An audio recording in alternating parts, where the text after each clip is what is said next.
¿Qué tal? Muy buenas noches. Yo soy Genaro Lozano y esto es Punto y Contrapunto de lunes. Muy buen inicio de semana. La atención del mundo sigue puesta en Estados Unidos, donde la mayoría demócrata en la Cámara de Representantes busca someter a Donald Trump a juicio político y quitarlo de la presidencia tan solo 9 días de que termine oficialmente su administración. ¿Podrán quitarlo? Hacerlo aumentaría la polarización entre los estadounidenses. Y aquí en la Ciudad de México parece llover sobre mojado. La pandemia de COVID-19 está en sus niveles máximos de contagio y hospitalizaciones. Y por ello, la zona metropolitana del Valle de México extendió hasta el próximo 17 de enero el semáforo rojo. A esto se suma un incendio que dejó sin operar 6 líneas del metro y la rebelión de restauranteros que desesperados desean abrir ya sus negocios. ¿Podrá la ciudad con esta crisis?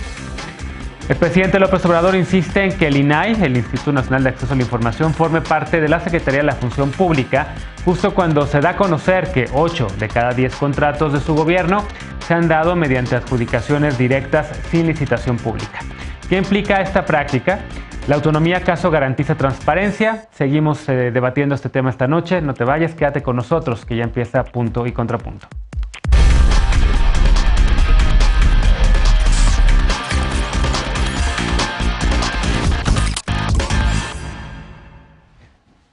Sin redes sociales y sin reconocer plenamente su derrota, Donald Trump acaba en la soledad política, la que sin duda será la gestión la más oscura para Estados Unidos. No solamente han renunciado algunos miembros de su gabinete, sino que al menos un par de legisladores republicanos ya pidieron su renuncia. Pero las peores consecuencias que deberá enfrentar el todavía mandatario en sus últimos días de gobierno están personificadas en Nancy Pelosi, quien encabeza una implacable campaña para promover su destitución. Ella es la presidenta de la Cámara de Representantes, la Speaker of the House. Veamos el contexto. Este lunes, Nancy Pelosi pidió formalmente al vicepresidente Mike Pence que se invoque la 25ª enmienda constitucional para destituir a Donald Trump. Pelosi dio 24 horas a Pence para responder. Los legisladores demócratas dijeron que si no se inicia el proceso contra Trump, iniciarán un proceso para destituirlo por incitación a la insurrección. Con sus cuentas de redes sociales canceladas, Trump enfrenta los últimos 10 días de su gobierno con más del 56% de los estadounidenses a favor de su salida. Este domingo, ABC News Ipsos presentó una encuesta en la que el 67% culpa a Trump de la irrupción al Capitolio y solo el 15% considera que no tuvo la culpa. Desde la semana pasada, los líderes demócratas del Senado y la Cámara de Representantes solicitaron que Trump sea declarado incapaz de seguir gobernando. De ser destituido, Trump no podría postularse nuevamente para el cargo. El viernes, Trump publicó un mensaje en redes sociales señalando que los 75 millones de grandes patriotas que votaron por él tendrán una voz gigante en el futuro. Tras este mensaje, Twitter y Facebook suspendieron definitivamente sus cuentas por considerarlo un riesgo de una mayor incitación a la violencia. El impeachment o proceso de destitución requiere el apoyo de 2/3 partes de ambas cámaras del Congreso. Sin embargo, algunos legisladores demócratas han señalado que distraería la atención de la agenda de Biden, por lo que propusieron iniciar el proceso en el Senado luego de los primeros 100 días de gestión. Punto y contrapunto. Primer tema a discutir esta noche de lunes y como cada lunes y miércoles, Lisa Sánchez, directora general de México Unido contra la Delincuencia. ¿Cómo estás, querida Lisa? Congelada, pero muy contenta de que ya sea lunes. Muy buenas noches a todas y a todos. Con mucho frío, sin duda, hoy. Alfredo Lecón, activista y analista, ¿cómo estás? Muy bien, querido Genaro. Buenas noches a todas y todos. Buenas noches. Eder Guevara, fundador de Morena y antropólogo, ¿cómo estás? Querido Genaro, buenas noches. Muy bien, gracias. Y hoy nos acompaña también Viri Hernández, asesora y militante de Morena y también amiga de este espacio. ¿Cómo estás, Viri? Buenas noches. Hola, muy buenas noches a todos. Lisa, a ver, empiezo contigo. Temas que también te interesan, que te gustan, que le sabes. Estados Unidos y lo que está ocurriendo ahorita en estos momentos. ¿Cómo lo ves? A ver, si es una decisión bien complicada, sin duda. Si yo fuera Nancy Pelosi, pues también me querría lanzar a destituir a Donald Trump, segunda ocasión de juicio político, pero por ahí escuchas al presidente electo Biden casi diciendo, no le muevan, no hay que polarizar, es momento de unir, mejor dejemos las cosas como están, total, ya se va este señor casi, digamos, es el mensaje que ha medio entredicho el presidente electo de Estados Unidos. ¿Qué deberían de hacer los demócratas? ¿Polarizaría más el llevar a Donald Trump a un juicio político? Entiendo también la narrativa de Pelosi de decir, a ver, si lo sacamos, si lo destituimos, pues ya no podrá volver a buscar la presidencia en el 20, ¿qué sería ahora? En el 24, 26 más bien, que podría volver a buscar la presidencia de Estados Unidos. ¿Cómo lo ves? Pues yo creo que justamente el entuerto está ahí en eso, ¿no? Por una parte, un presidente electo que está a punto de tomar posesión y que lo que menos quiere, porque ya salieron incluso noticias o filtraciones de que el FBI está investigando la posibilidad de disrupciones similares o riots similares en los 50 capitolios de Estados Unidos más DC, precisamente para el día en que tome posesión Joe Biden, y la posibilidad de la bancada demócrata de truncar definitivamente las posibilidades de que Donald Trump busque volver a competir por la candidatura republicana en las próximas elecciones y volver realmente al poder con una sociedad incluso todavía más polarizada o con algunas demandas incluso más estridentes de las que nos recetó en su carrera como candidato y durante los 4 años de su presidencia. Ahí lo que sí creo es que si yo fuera la encargada como del grupo parlamentario de los demócratas, sin duda alguna sí buscaría el tema del juicio político, independientemente de que lograse completarse en estos 10 días que le quedan de presidencia a Donald Trump o en los pasados los 100 días del gobierno de Biden, justamente porque eso impediría que volviera a competir por esa candidatura republicana y porque eso forzaría de alguna u otra manera que el Partido Republicano tuviese una interlocución distinta, tanto con su fracción más radical, que es el Tea Party, como con sus propios votantes y una articulación distinta, lejos un poco de la payasada de lo que fue este personaje de caricatura, pues que terminó incitando incluso a hechos violentos y a la suma de estos grupos de ultraderecha que no necesariamente son minorías silenciadas efectivamente, sino que tienen la percepción de ser minorías silenciadas, y eso se ha juntado mucho con el debate sobre el tema de las redes sociales. Y aquí pues nada más decir, hay 2 cosas que he leído en estos días que me han parecido interesantes. Una son los cambios de opinión dentro de los votantes de Donald Trump, que en un estudio que hacían en distintos focus groups del país es la primera vez que ven a los apoyadores o a los Trump supporters dividirse en tribus distintas, donde el factor de desunión es precisamente la responsabilidad del presidente en los hechos violentos de los últimos días, lo cual complica la posibilidad de volverlos un grupo unificado, movilizable de la misma manera que los ha movilizado Trump durante todos estos años. Y por el otro lado, ya se me olvidó, así que vayamos con alguno de los colegas. ¿Cómo lo ves, querido Eder? Hay una decisión importante que tomar en Estados Unidos. También hay ya republicanos que han dicho que ya quieren que se vaya Trump, entre ellos una senadora republicana por Alaska, Murkowski, me parece que es apellida. Sin duda es una decisión que podría trascender, digamos, no solamente los próximos 9 días que le quedan a esta presidencia, porque se va el 20 de enero, sino el resto del inicio de la administración de Biden. Sí, yo primero creo que un poquito conectando con lo que dice Lisa, yo no creo que Trump tenga la capacidad o haya tenido en algún momento la capacidad de mover a los 75 millones de votantes que tiene, pero sí de mover a un par de millones que ya generan un movimiento social que debería preocupar porque tiene una posición de ultraderecha. En ese sentido, el reto, la pregunta aquí es cómo tratar al ciudadano Donald Trump, expresidente, que no reconoce la derrota electoral, pero sí reconoce esa cantidad de votos que tuvo. 75 millones son muchísimos votos para alguien como él, y que además es un gran agitador, y que entre más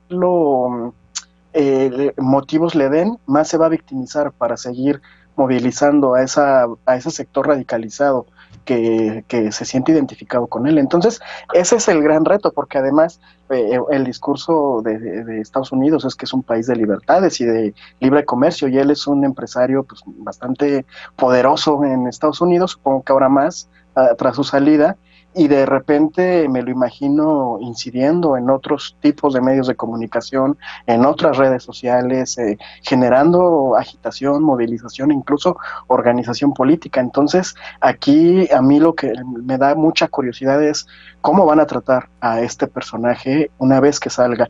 Yo creo que por ahora ya no sería buena idea empezar el proceso del impeachment, dejar que termine su mandato, que se vaya, ya no hacerle más ruido a él, visibilizar más el tema de la transición y todos los integrantes del gabinete de Biden, no sé, o sea, yo pensando como en el asunto de que se está polarizando muchísimo en un conflicto social, Claro. que solamente es el reflejo de una crisis muy profunda que está viviendo el mundo y Estados Unidos en particular. Entonces, yo creo que aquí el tema va a ser ese, ¿qué tratamiento le van a dar ahora al expresidente Donald Trump? Porque si no lo manejan bien, él es capaz de generar una organización que no sea partidista y que los esté cuestionando a cada rato las decisiones de Biden y capitalizando los errores de Biden que cometa como presidente. Bien. Entonces, ahí hay un riesgo fuerte. Lecona, ¿cómo lo ves? A ti veía yo en redes sociales que te había llamado la atención el tema de lo que hizo Twitter, de que decidió suspender oficialmente ya y más bien permanentemente la cuenta del presidente Trump. A muchas personas que están en temas de derechos digitales también arquearon las cejas y también se manifestaron preocupadas y preocupados. ¿Cómo lo ves? ¿Es un tema que ven, o sea, lo están censurando? ¿Hicieron bien? ¿Hicieron mal? Yo creo que de qué censura es censura. Lo que hay que preguntarnos es una censura positiva o una censura perjudicial, y los alcances de la censura que está haciendo unilateralmente las plataformas digitales tienen para la vida democrática. Libertad de expresión no es Twitter, no es Facebook nada más. Yo personalmente todavía no tengo una postura. Creo que sí me he dedicado como tú, como muchos a leer, a cuestionar y a ver qué es lo que está pasando de fondo y qué es lo que va a derivar de lo que ha sucedido en Estados Unidos, que por supuesto va a tener consecuencias en la vida digital. Yo te decía, no tengo realmente una postura, y creo que el debate es verdaderamente difícil, que hay una línea muy delgada entre lo que es defender la libertad de expresión y lo que es proteger a los usuarios y a las personas que reciben la información que se expone en las plataformas de algunos eventos que puedan resultar violentos o catastróficos para la democracia. Si yo en este momento, en este programa, empezara a hacer un llamado a una serie de personas para que fueran a ocasionar algún daño o violencia al Congreso o a alguna institución, dime si tú no, como moderador precisamente de este programa, no le bajarías el volumen a lo que estoy diciendo o no me mandarías a corte en el momento en el que estuviera yo haciendo una provocación de esa naturaleza. Es un tema súper complicado. Y yo recomendaría mucho leer un hilo que retuitearé en este momento del director de la Red en Defensa de los Derechos Digitales, que nos dice de entrada, a ver, el statu quo, Luis Fernando García es el director de la Red, @Tumbolian. El statu quo de toda plataforma en Internet hoy por hoy es que las plataformas no son responsables por las expresiones de sus usuarios, que bueno, y que no son responsables por la remoción de contenidos que puedan estar en sus plataformas. De hecho, esto en el TEMEC, nos dice Luis Fernando, lo importamos en una de sus partes, o sea, para darnos cuenta también de que estos parámetros y estas reglas que se van construyendo o no en torno a las plataformas y el derecho a la libertad de expresión, al derecho a la información, también están en distintos ordenamientos y ni cuenta nos damos, ¿no? Que están ahí. Entonces, pues creo que es un debate súper interesante. Yo, insisto, no tengo una postura, y de todo en general de lo que ha pasado en Estados Unidos me quedo con lo que dijo un tal Genaro Lozano en una entrevista que le hicimos la semana pasada para nuestro podcast, Paulina Chavira y yo. Las democracias siempre están en construcción y creo que vamos a aprender mucho de lo que hemos visto en los últimos días en Estados Unidos, y yo soy de la idea de lo que han dicho, de lo que se ha dicho también acá. Yo ya no le movería nada con Trump, ya dijo que él no va, que ya no provocaría al animal herido, pues. Sí. Viri, ¿cómo lo ves tú? Evidentemente hay mucha gente que también está pensando en lo de las redes sociales y Trump, pero es un momento inédito para la democracia en Estados Unidos. Había también por ahí algunas personas que estaban o que querían mezclar a las personas que han seguido a lo largo de los años al presidente López Obrador y su movimiento de resistencia civil pacífica en el 2006 con lo que se vio en el Capitolio. Fue un debate que también se dio en redes. ¿Cómo lo ves? Bueno, creo que ese debate quedó igual como un poquito ahí en redes determinado, sobre todo por la diferencia en que el movimiento del presidente López Obrador es un movimiento pacífico, ¿no? No lo voy a negar, muchas de las personas, por ejemplo, con las que platicaba decían, ¿no? O sea, ¿qué pasa si se siente que se podría como tener una frente en contra de la decisión del pueblo, y yo creo que por eso yo creo que lo que caracteriza el movimiento de Andrés Manuel López Obrador, y lo caracteriza desde 2006, ha sido que era un movimiento pacífico. Yo me acuerdo que en 2006 mucha gente quería ir a tomar Palacio Nacional, a tomar la Cámara de Diputados, a tomar el INE, y lo que hizo Andrés Manuel López Obrador fue: vamos a manifestarnos de forma pacífica, ¿no? Consultó en una asamblea en el Zócalo y la gente dijo ok, y eso permitió despresurizar, pero nunca hubo algún altercado contra la integridad de otras personas, como está pasando acá, ¿no? Me parece que sí, la comparación es incluso un poco alevosa, o que se intentó hacer de forma alevosa, porque ya hemos pasado de que primero iba a estar Trump en contra de Andrés Manuel, luego Andrés Manuel era muy amigo de Trump, luego se iban a pelear, reconocer a Biden, y todo esto que ya conocemos. Entonces creo que la diferencia sí es muy clara, y es alevoso incluso manifestar lo contrario. Claro. Bueno, a ver, queda nada de tiempo esto. Déjenme hacer una pausa y regresamos después de esta para hablar de otros temas de aquí en la Ciudad de México, porque la Ciudad de México, la zona metropolitana que ocupa la Ciudad de México y el Estado de México, son las entidades con más contagios y con más decesos por COVID-19. Ambas están en el semáforo rojo, pero ¿cuál será la eficiencia de esta medida si la falta del metro ocasionó tumultos en varios puntos de la capital? Regresamos con este tema punto y contrapunto, no te vayas.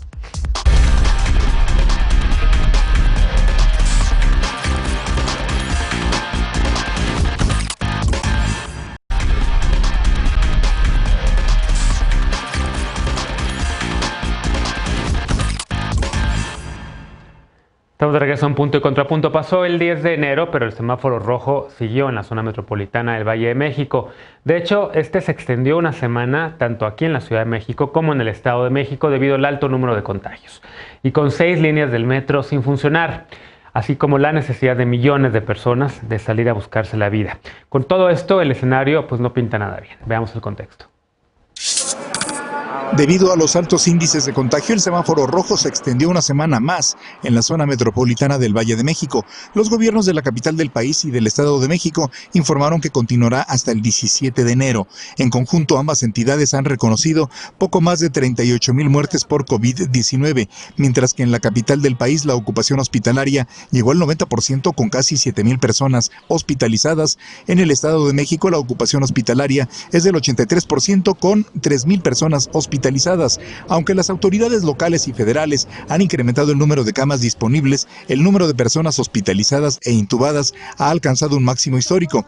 Las autoridades locales informaron que para disminuir el número de contagios, desde el pasado 19 de diciembre se suspendieron actividades consideradas no esenciales. La Confederación de Cámaras Industriales señaló que la situación de la industria restaurantera ante el cierre de actividades es insostenible. El viernes, el gobierno de la Ciudad de México informó que durante enero se condonará el impuesto sobre nóminas a restaurantes y comercios con actividades no esenciales. En una carta abierta, empresarios restauranteros señalaron que seguir ofreciendo únicamente el servicio a domicilio es insostenible y anunciaron la reactivación de servicios en mesa, mientras que otros convocaron a un cacerolazo. En una carta abierta señalaron que desde el inicio de la pandemia han cerrado definitivamente 13,500 establecimientos en la zona metropolitana del Valle de México. Punto y contrapunto.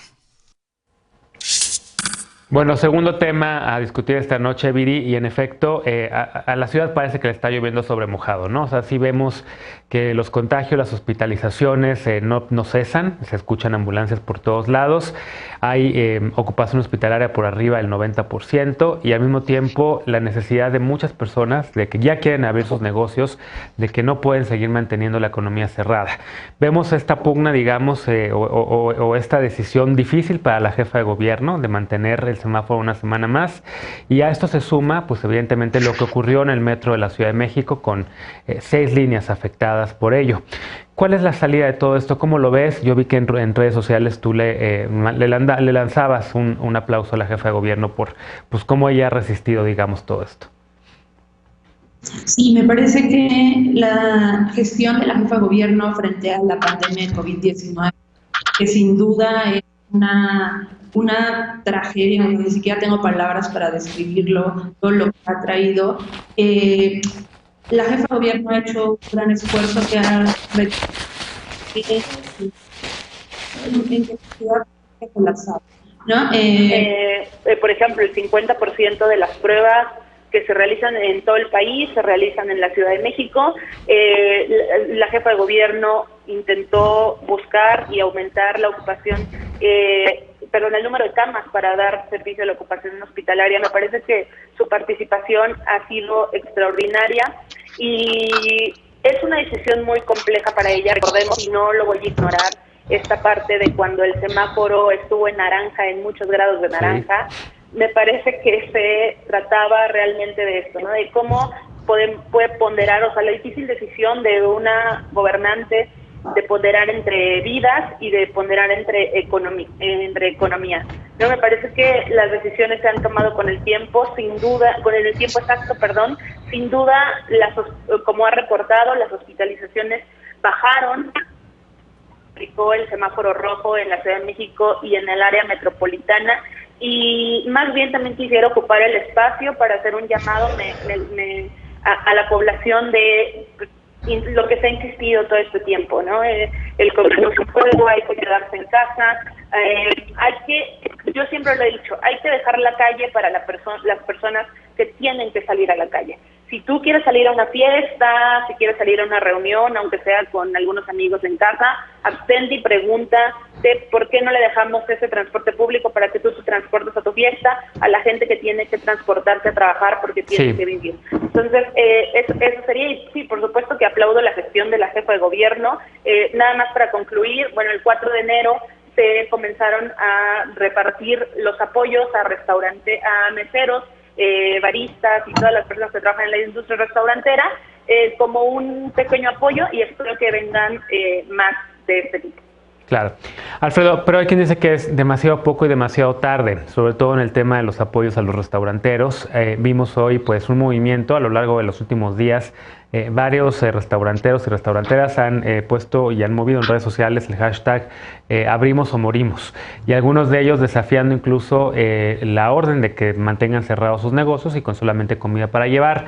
Veíamos el caso de un restaurante muy conocido en Paseo de la Reforma, entre otros. ¿Cómo lo ves? Evidentemente hay un momento de desesperación, es un momento crítico para la ciudad, es una crisis que a lo mejor pueden incluso ya empezar a ver como una crisis de gobernabilidad, falta de aplicación de la ley. ¿Qué opinas?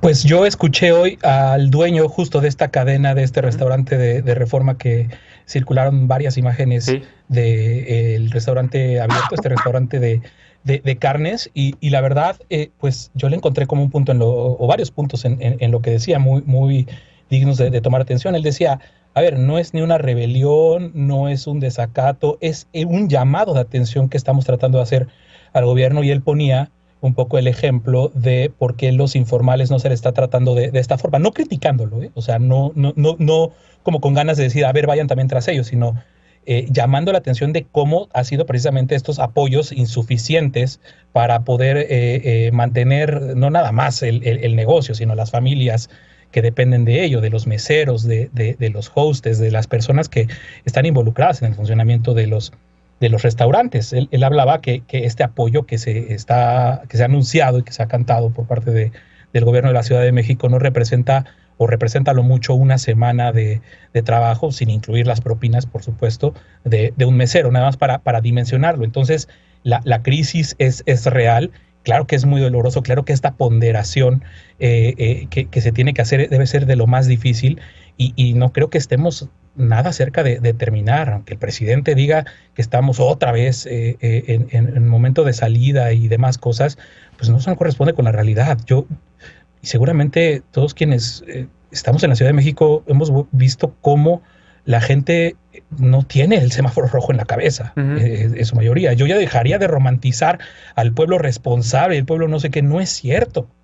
Nada más hay que ver cómo estábamos en días de las fiestas decembrinas con gente en las calles. O sea, están pagando hoy mucho la irresponsabilidad de las personas, no de las que necesitan salir a ganarse el ingreso, sino de quienes no necesitaban y se fueron a la playa e hicieron vacaciones y estuvieron en fiestas clandestinas y mantenían lugares abiertos y bares, incluso hasta las 3 de la mañana. ¿Cuántos negocios no fueron clausurados?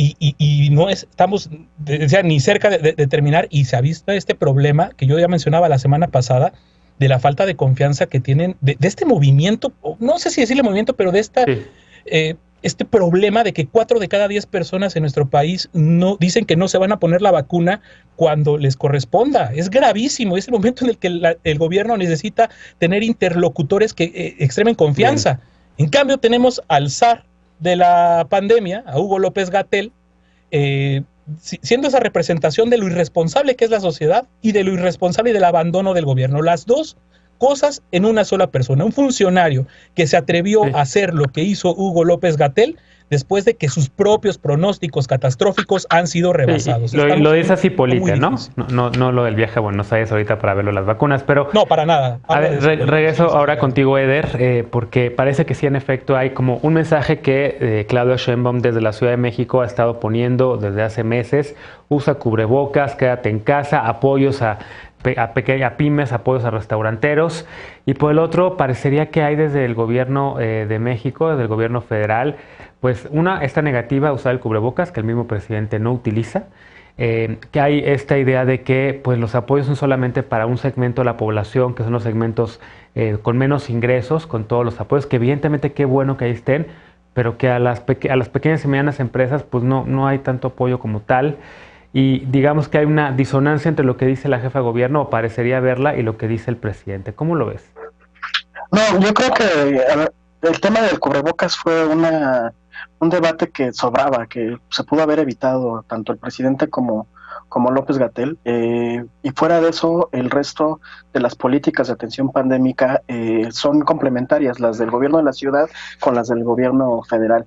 La doctora Sheinbaum ha sido siempre muy clara en el tema, por ejemplo, del cubrebocas, pero también fue muy clara en el asunto de guardar los equilibrios entre el control pandémico y el tema de la estabilidad económica. Yo me acuerdo muchos operadores o muchos dirigentes políticos y opinólogos que presionaban para que se decretara el semáforo rojo, y ahora están presionando para que se abran establecimientos, porque también eso, dentro de toda la lista de conflictos que ya enmarcaste muy bien, que incluye lo del incendio a las instalaciones del metro, que todavía no se esclarece, también está esta parte de la opinología que enrarece mucho la discusión pública y que por supuesto exacerba la desesperación completamente entendible de gente como los empresarios restauranteros, que por supuesto ya deben estar muy preocupados porque sus negocios están al borde de la quiebra. Entonces es una situación bien complicada. Andrés Manuel López Obrador está siendo muy claro también en el asunto de que esto no se va a resolver hasta que no nos vacunemos, y por eso dice, ya inició la solución, porque ya empezó la vacunación. Mañana van a dar un anuncio muy importante, y que están muy pendientes de esto, ya que regresó López-Gatell de Argentina, y se va a iniciar ya la vacunación masiva. Coincido con Alfredo, se tiene que emprender una campaña que tiene que ser el presidente López Obrador, porque no hay ningún personaje público que genere más consensos que él en México. No hay ningún liderazgo que tenga, digamos, esa capacidad, ¿no?, de convencimiento y de diálogo con la población masivamente, no. Entonces tendrá que ser él el que encabece esta campaña de concientización y de sensibilización en torno al uso de la vacuna, y esa es la única posibilidad de salir en lo inmediato de esta crisis tan horrible que nos está dejando.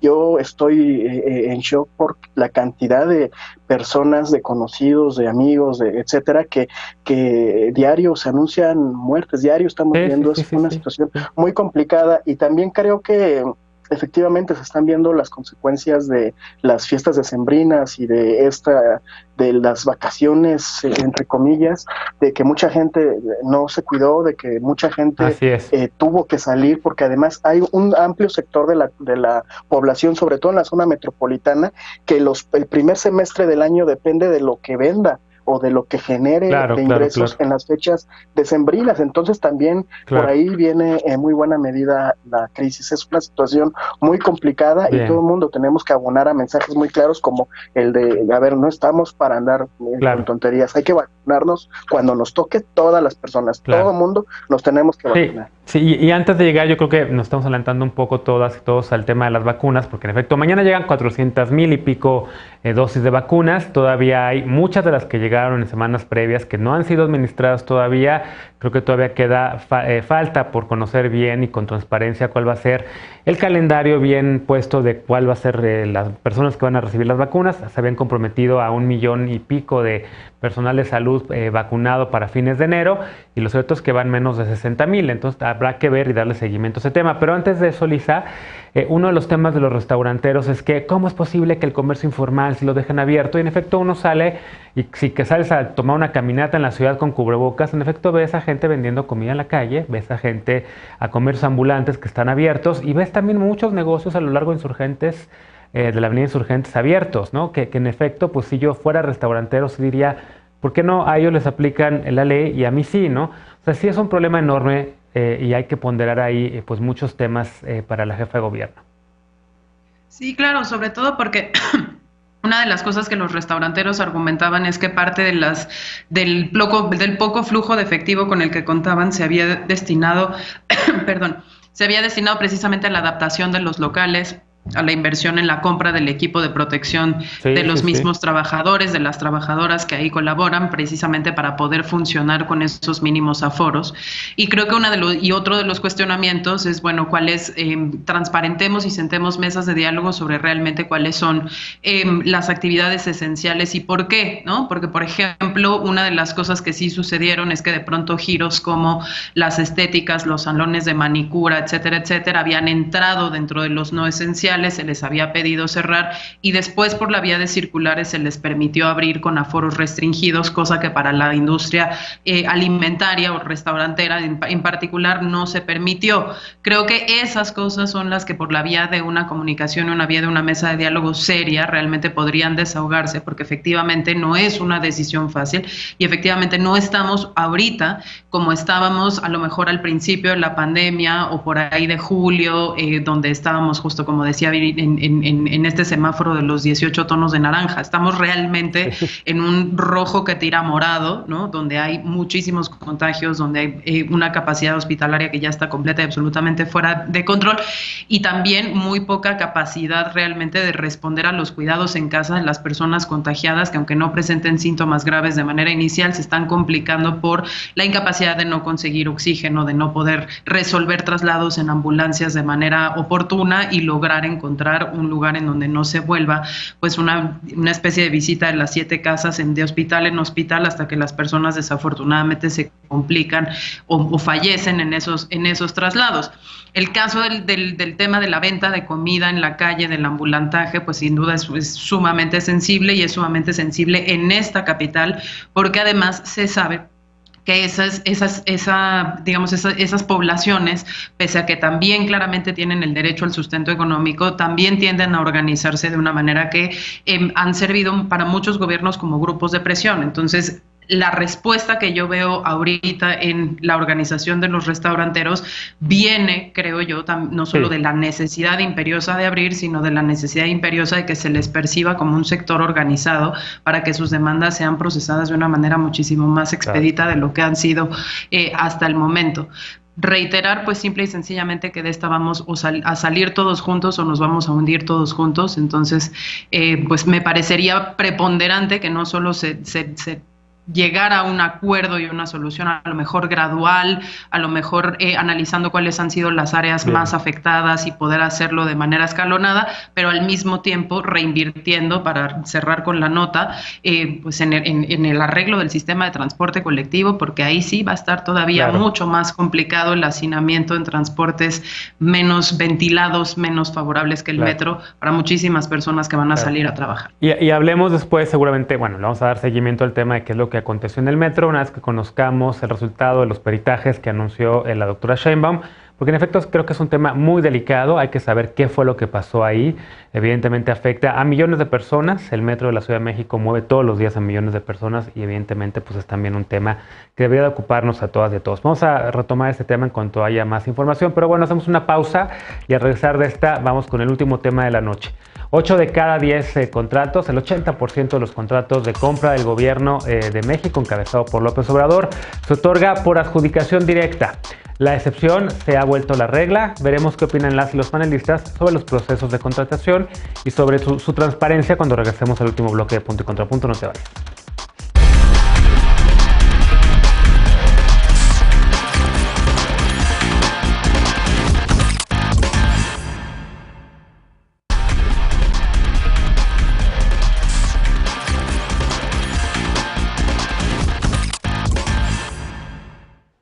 Estamos de regreso para el último bloque de la noche, en plena discusión por la iniciativa para que las funciones del Instituto Nacional de Transparencia sean absorbidas por la Secretaría de la Función Pública.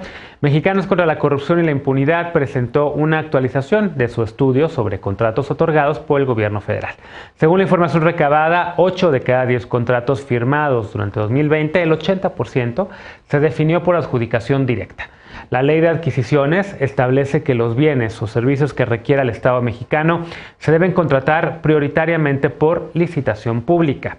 La firma de contratos mediante invitación a cuando menos 3 proveedores o por adjudicación directa debe ser una excepción, según la ley basada en criterios de economía, eficacia, eficiencia, imparcialidad, honradez y transparencia. Esta ley también señala que esto deberá constar por escrito. Según Mexicanos contra la Corrupción, el gobierno federal ha atribuido las adjudicaciones a la pandemia, pero información recabada por esta organización en la Secretaría de Hacienda apunta que solamente el 27% de las adjudicaciones tiene relación con servicios relacionados con atención a la pandemia. En 2020, 5.5% de los contratos fue por invitación y 11% por licitación. En 2019, según un estudio elaborado por el Instituto Mexicano para la Competitividad, el IMCO, el 80% de los contratos otorgados por la Administración Federal también se firmaron sin licitación previa. Tema que hemos estado discutiendo y que empezamos a discutir la semana pasada. Empiezo ahora contigo, Alfredo, sobre el tema de la transparencia y esta pulsión que hay, o parecería haber una pulsión por parte del gobierno de México y en específico por el presidente López Obrador de desaparecer los organismos autónomos. Creo que van juntos con pegados. Y en este tema, pues evidentemente parecería ahí que el presidente dice, pues ¿para qué? ¿Para qué existe el INAI? ¿Para qué el Instituto de Transparencia si los puede absorber función pública? ¿Cómo ves esto y esta revelación que hace el Mexicanos contra la Corrupción? Pues terrible. Yo creo que, como bien dices, va junto con pegado. Creo que el ecosistema en general que se ha estado construyendo estos 2 años de gobierno de la mal llamada Cuarta Transformación es uno donde predomina la opacidad, donde en el discurso se dice que han cambiado las cosas, que ya son muy transparentes y en la realidad vemos que no. También pegaría esto con una nota que también traía Reforma el sábado de la cantidad de que tapa la Secretaría de la Función Pública. Ha bateado en 18 meses 6.572 solicitudes de información. Ha reservado 6.572 solicitudes de información. Esa es la Secretaría a la que Andrés Manuel López Obrador le quiere dar las atribuciones del Instituto Nacional de Acceso a la Información Pública. No son cosas menores, son 189.488 millones de pesos que nunca se había visto que se diera tanto en adjudicaciones directas. Más de 110.000 de los 137.000 contratos entregados solamente en 2020. Y yo escuchaba, de hecho, yo no pude estar en la mesa del miércoles, pero escuchaba algo que decía Eder, que creo que si lo desentrañamos podemos llegar a la conclusión de por qué es necesaria la autonomía del INAI y por qué es una barbaridad intentar desaparecerlo. Decía algo así como que el gobierno que llega tiene derecho a establecer mecanismos para garantizar los derechos de transparencia y de acceso a la información. Pues justo por eso, para que el gobierno que llegue no tenga estas tentaciones autoritarias y centralistas y el derecho quede plenamente garantizado, como lo dice la Constitución, es que existen estos organismos autónomos, es que son constitucionalmente autónomos, y por eso muchos personajes, que es lo que yo estoy impresionado, muchos personajes de hoy funcionarios públicos, que antes estaban en el PRD, pero que hoy terminaron en Morena, dieron batallas históricas importantísimas, las de 2013, 2014, 2015, para ampliar las facultades del INAI y ampliar la lista de sujetos obligados que tienen que entregar información. El INAI no es, porque esa es otra confusión que se ve por ahí a cada rato, sí. El INAI no es quien te entrega la información, el INAI es quien garantiza que el gobierno que no te quiere entregar información o los entes obligados lo hagan mediante un recurso de revisión si es que te los niegan. Porque muchas personas que hemos hecho solicitudes de acceso a la información desde hace muchísimos años, hemos visto lo difícil que se está volviendo cada vez más para que este gobierno te conteste una solicitud de acceso a la información. Bien. Decía, perdón, déjame nada más citar rapidísimo lo que Alejandro Encinas decía en 2014. Cuando hablamos de fortalecer la vida institucional, no nos referimos a los poderes constituidos, a los hombres que ocupan los cargos o a los edificios que los albergan. Las instituciones son las reglas del juego en una sociedad, son las limitaciones ideadas por el hombre y la mujer para reducir la incertidumbre, conformando una estructura estable en la interacción humana en la sociedad. Tenemos que acabar con una contradicción que subsiste y persiste a lo largo de los años en el Congreso. Una contradicción entre la fiebre autonomista y la obsesión centralista desde el gobierno federal. Creo que hoy estamos viendo lo segundo, una obsesión centralista desde el gobierno federal para no verse en el espejo, para romper el espejo. Bien. Por alusiones, mencionaba Alberto un argumento de Eder que le contestas contrapunto, ¿cómo ves este tema? Pero también está el otro lado de la frase del subsecretario Encinas, que es la fiebre autonomista. Sí, a ver, primero Alfredo, no Alberto. Yo veo muchos debates ahí muy interesantes. Uno es de si debe o no desaparecer el INAI. Yo pienso que no debe desaparecer, pero sí tenemos que, bueno, al menos mi postura es sí tiene que haber un régimen de austeridad, porque los gastos que de pronto hacen estos organismos autónomos son bastante absurdos y groseros para la situación que vivimos en el país. Segundo, la transparencia es un derecho que se tiene que garantizar por el Estado mexicano, sea como sea. Si es a través del INAI está bien, y si no, como sea, se tiene que garantizar. Y aquí hay una crítica muy clara al gobierno del Acuerdo de Transformación, que necesita trabajar mejor sus mecanismos de transparencia. Que no haya transparencia no implica necesariamente que haya corrupción, pero que no haya transparencia facilita que haya corrupción. Entonces se tiene que garantizar la transparencia, y de esto que estamos hablando, o lo que motivó el debate de hoy, que fue una investigación de Mexicanos contra la Corrupción. Hay muchas cosas que a mí me llaman la atención de lo que dicen y otras tantas de lo que no dicen. De lo que dicen o sea, están señalando que hay la mayoría de los contratos se dan por adjudicación directa, que no todos están relacionados a la pandemia. A mí me gustaría que el gobierno de México esclarezca contrato por contrato por qué se están dando por adjudicación directa, por qué les resultó más eficaz entregarlos así, y a dónde han ido o cómo han terminado estos contratos. Porque eso también, algo de lo que no dice esta investigación, es que en los gobiernos anteriores las licitaciones eran pura farsa. Cualquiera de nosotros que platique con empresarios nos van a contar cómo le hacían se ponían de acuerdo antes de que fueran las licitaciones. Unos empresarios daban cotizaciones más altas, otras absurdamente bajas, para que al final el protegido fuera el que la tuviera. Otra cosa que no dice esta investigación de Mexicanos contra la Corrupción es en qué terminaron los contratos, por ejemplo, de uno de los creadores de esta organización, de Kimberly-Clark. ¿En qué quedaron los 2.360 contratos que Enrique Peña Nieto les dio por adjudicación directa a todos? Bien. ¿En qué terminó todos los contratos que tuvo a través de la, ahora sabemos, fraudulenta campaña de la Cruzada contra el Hambre, donde tuvieron una participación muy importante? Entonces, muchas de las situaciones que refleja este artículo se están manejando de manera bastante extraña. No se hace la diferenciación, por ejemplo, cuántos de estos contratos son contratos de grandes obras o cuántos son por papelería, por otro tipo de cosas. O sea, sí hay como puntos que se podrían ir desmenuzando de este estudio. Evidentemente, creo que todos coincidimos en que ningún estudio de ninguna organización es infalible, pero Lisa, el tema de fondo es qué hacer entonces con el INAI, de si debe o no desaparecer. El presidente lleva pues, prácticamente, yo diría, años en contra de estos institutos autónomos, desconfiando de la autonomía de todos estos.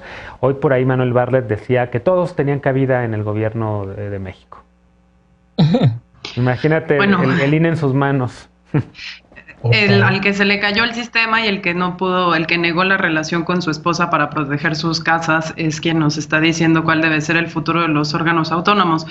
Yo lo decía en esta mesa la semana pasada, me parece que el INAI no debe de desaparecer, pero creo que no abundé en un par de razones más.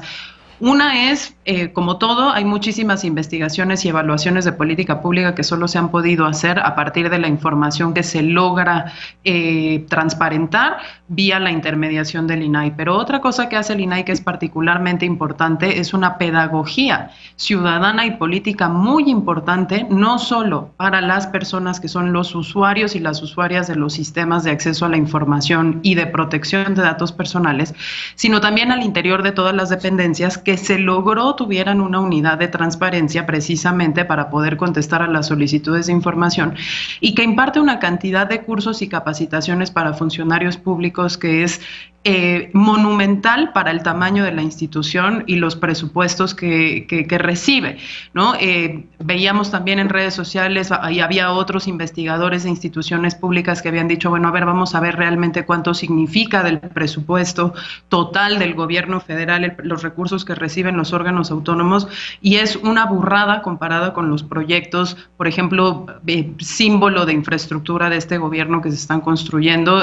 Todos los órganos autónomos no superan una cosa, algo así como del 1% del total del presupuesto federal, mientras que hay obras que superan por mucho pues esos montos. Yo recuperaría nada más de la investigación de Mexicanos contra la Corrupción y la Impunidad dos cosas que sí son de llamar la atención, es decir, si bien las adjudicaciones directas siempre han oscilado en porcentajes insoportablemente altos con respecto a las licitaciones públicas, una de las cosas que sorprende de este año en particular, que como todos sabemos fue un año sui generis porque la pandemia y lo que gusten, es que los montos, ya no el número de adjudicaciones directas, sino los montos totales de adjudicaciones directas superan por primera vez los montos de las licitaciones. Y creo que eso sí es importante porque justamente se liga con el punto de Eder, ¿no? Hay que ver qué se licitó y qué se adjudicó, si fue papelería o no fue papelería, y resulta que si fue papelería, pues los montos son, como dice Eder, groseros e insultantes para el tipo de momento que vive el país en estos momentos. Y la otra cosa tiene que ver justamente con que el 73% de esto no tenía que ver con la pandemia, entonces yo secundo ahí el mensaje de Eder, hay que clarificar por qué 7 de cada 10 cosas que se adjudicaron de manera directa y no tenían que ver con la pandemia se hicieron así, y sospecho que gran parte de esos recursos se fueron a otra de las instituciones más opacas de la administración pública federal, que es el Ejército. Claro. Y finalmente, Viri, ¿cómo ves todo este tema? Bueno, creo que es importante, como decía Eder, no satanizar esta parte de las licitaciones, sobre todo porque, bueno, es un acto que, aunque es de excepción en la administración pública, pues se orilla siempre a casos de fuerza mayor, y ya sabemos cómo ha estado este año. Por otra parte, reafirmo también la importancia que tiene la transparencia y el acceso a la información. El INAI, pero sí buscaría una forma en que fuera mucho más accesible para el pueblo. Como bien dice Lisa, hay oficinas en cada dependencia en que te tienen que dar respuesta, y el INAI es el órgano encargado de vigilar esto.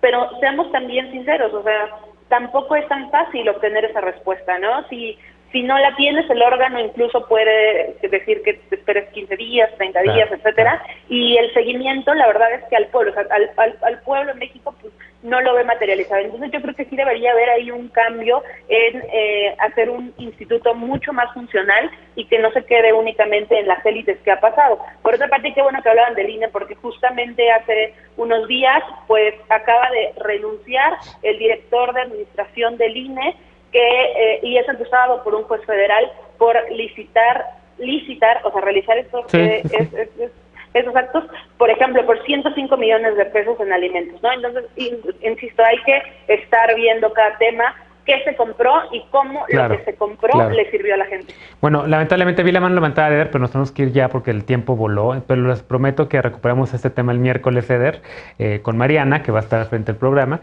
porque evidentemente esto da para discutir mucho más. Hacemos una pausa y regresamos para despedirnos de las y los panelistas de esta noche con la paparrucha, así que no te vayas.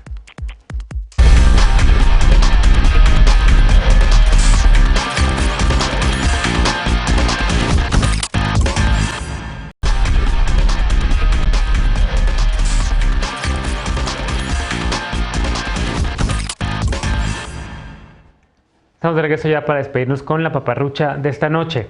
Desde la semana pasada te alertamos por la venta fraudulenta de vacunas contra la COVID-19. Pero esta no es la única estafa en torno al virus.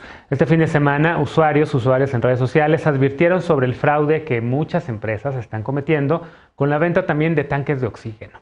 Los sitios solicitan un pago por adelantado para confirmar la compra e incluso ofrecen envíos express, pero el tanque pues nunca llega. La Procuraduría Federal del Consumidor, la Profeco, alertó además de varios tipos de fraude que se han multiplicado durante la pandemia. Uno de ellos es las falsas ofertas de apoyos económicos a nombre del Gobierno de México. Recuerda que la única forma de ser beneficiado de los programas sociales es mediante el registro que hacen los servidores de la Nación que visitan los hogares de las personas adultas mayores o con discapacidad. Ninguna página en Facebook o contacto en WhatsApp está autorizado para tomar tus datos con la promesa de darte una ayuda. Así que ten mucho cuidado y no caigas en las trampas. Verifica siempre que los sitios que visitas en internet sean oficiales. Recuerda que las páginas de gobierno siempre terminan en .gov.mx. Otro fraude frecuente es la promesa de venta de cubrebocas o de desinfectantes que tampoco nunca llegan a manos de quienes los compran, aunque hayan pagado previamente su adquisición. Si compras en línea, confirma siempre que la dirección del sitio comience con HTTPS, lo que indica que el sitio es seguro y evita las promociones que te lleguen por correo electrónico o por redes sociales. Otro tipo de fraude son las ofertas de créditos, donde estafadores se hacen pasar por bancos, sustrayendo tus datos. Recuerda por favor que es muy importante no darle a nadie tus datos personales, ni tampoco tus claves bancarias, por supuesto. Lo mismo sucede con donativos o con ayudas a hospitales u organizaciones. Antes de hacer cualquier donativo, confirma que la organización sea legítima y recuerda que es mejor donar de forma directa. Cuídate mucho de las paparruchas fraudulentas. Recuerda que si una oferta es demasiado buena para ser verdad, posiblemente se trate de una mala estafa. Sigue las medidas básicas para prevenir contagios. Recuerda que si vas a salir o si vas a estar en espacios cerrados, utiliza cubrebocas. Mantén por favor siempre la sana distancia y si puedes por favor quédate en casa, que la situación sigue siendo crítica en varios estados del país. Gracias por habernos acompañado esta noche. Gracias Viri, gracias Lisa, gracias Alfredo y gracias Eder. Nos vemos por acá mañana martes con panelistas de martes y jueves. Gracias a ti por habernos acompañado. Cuídate mucho. Un abrazo hasta tu casa y nos vemos mañana.